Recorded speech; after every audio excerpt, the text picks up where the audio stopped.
But you can get it over the trees and you're fine. Chip in a putt, make your bird, go home. Matt Cholo is a good golfer, but he believes he could be a great one if it wasn't for weed. Wish it never started because it's taken control of my life. It's turned me into something I don't like.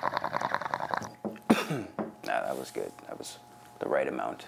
Cholo says excessive use as a teenager and up to the present has left him dependent on pot and likely cost him his dream of perhaps becoming a teaching golf pro. Especially at such a young age, you're not unlocking your true potential. You're hindering it. You're keeping it at bay because that's what the drug does. It dumbs you down. One of the first things that stand out for me in terms of the research is the gaps. Dr. Joy Johnson of SFU says with legalization only a year or so away, the upcoming legislation will outpace answers from science. The evidence that we have today does suggest that it affects the developing brain.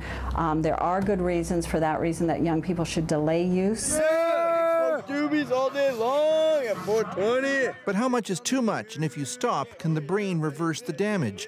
With few hard facts, Johnson says the priority in the meantime should be to emphasize moderation for teenagers. One thing we do know is that scare tactics do not work. Providing unbalanced messages don't work. To kind of denigrate them in any way, lazy or etc. That's really not where we need to go. If you look at the studies that they say prove that cannabis harms teens, there's no causality ever demonstrated. David Malmo Levine is one of the warriors of the legalization movement.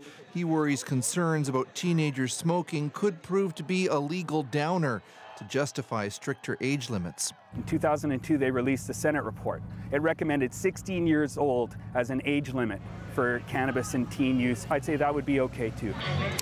But many doctors want to have 21 as a legal age for buying pot to give young brains a few more years before the THC starts messing with their heads.